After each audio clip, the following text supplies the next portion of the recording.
Chapter 9, in which the Red Sea and the Indian Ocean prove propitious to the designs of Phileas Fogg.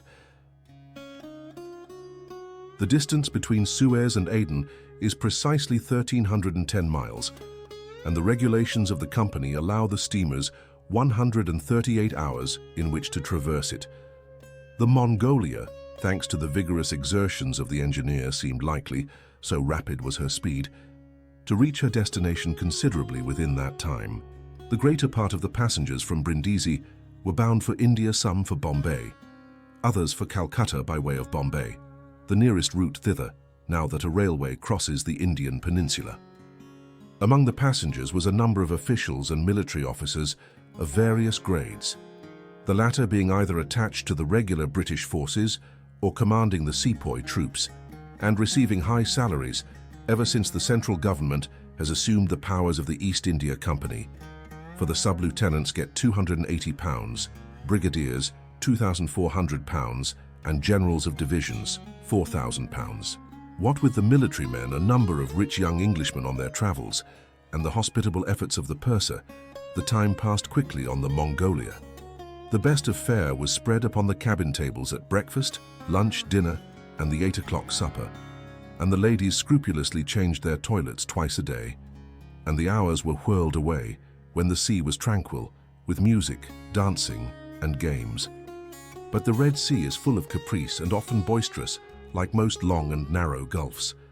When the wind came from the African or Asian coast, the Mongolia, with her long hull, rolled fearfully.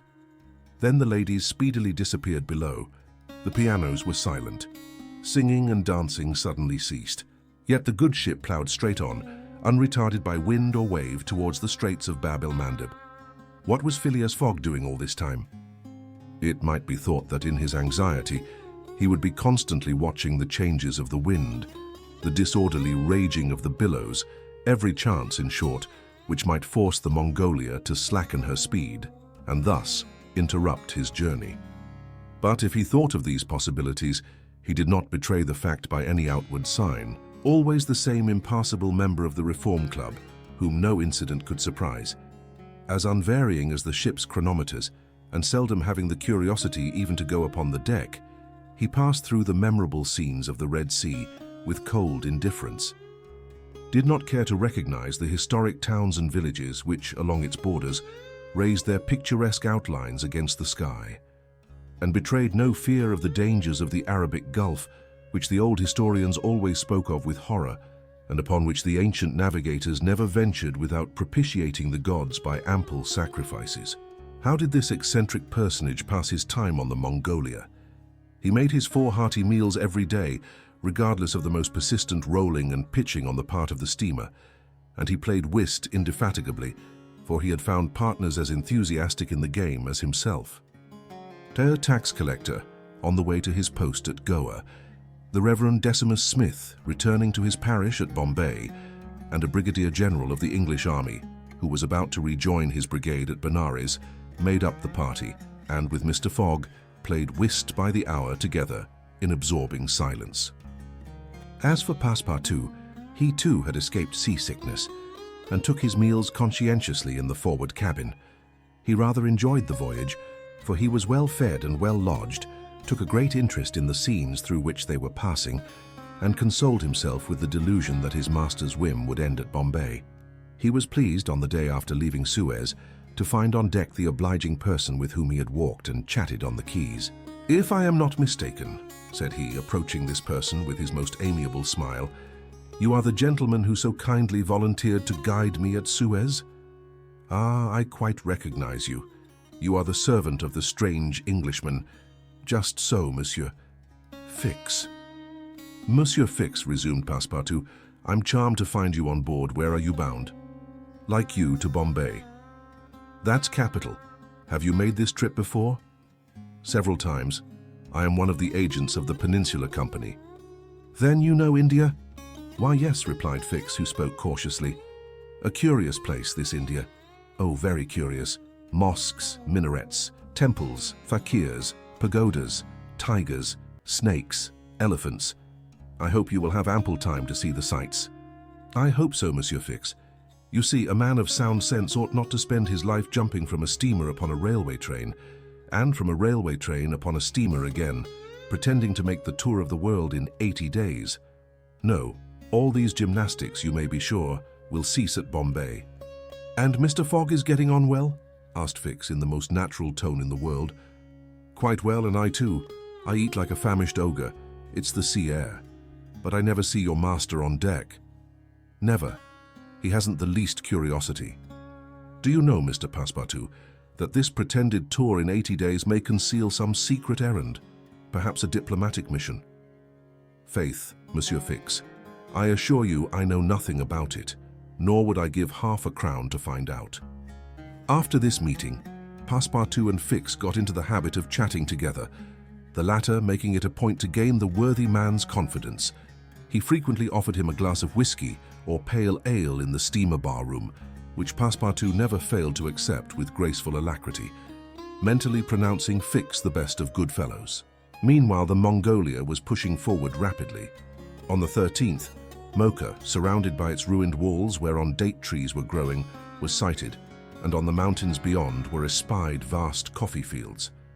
Passepartout was ravished to behold this celebrated place, and thought that with its circular walls and dismantled fort, it looked like an immense coffee cup and saucer.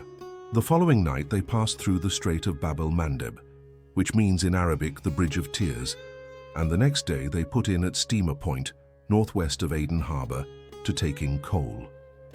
This matter of fueling steamers is a serious one at such distances from the coal mines. It cost the Peninsular Company some £800,000 a year. In these distant seas, coal is worth £3 or £4 sterling a ton. The Mongolia had still 1,650 miles to traverse before reaching Bombay, and was obliged to remain 4 hours at Steamer Point to coal up. But this delay, as it was foreseen, did not affect Phileas Fogg's program. Besides, the Mongolia, instead of reaching Aden on the morning of the 15th when she was due, arrived there on the evening of the 14th, a gain of 15 hours.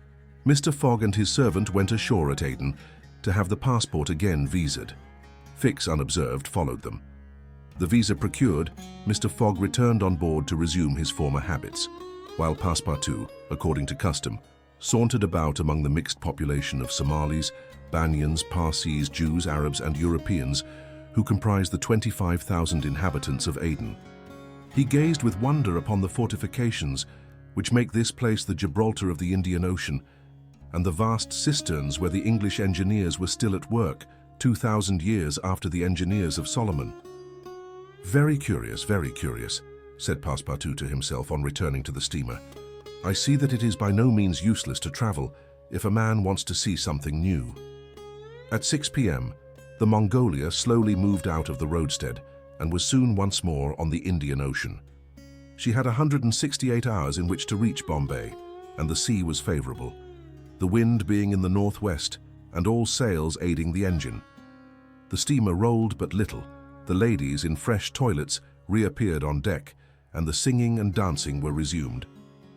The trip was being accomplished most successfully, and Passepartout was enchanted with the congenial companion which chance had secured him in the person of the delightful Fix.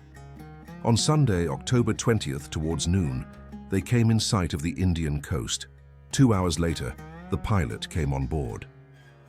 A range of hills lay against the sky and the horizon, and soon the rows of palms which adorn Bombay came distinctly into view.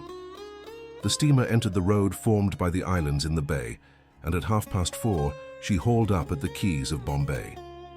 Phileas Fogg was in the act of finishing the 33rd rubber of the voyage, and his partner and himself, having by a bold stroke captured all 13 of the tricks, concluded this fine campaign with a brilliant victory. The Mongolia was due at Bombay on the 22nd. She arrived on the 20th. This was a gain to Phileas Fogg of 2 days since his departure from London, and he calmly entered the fact in the itinerary in the column of gains.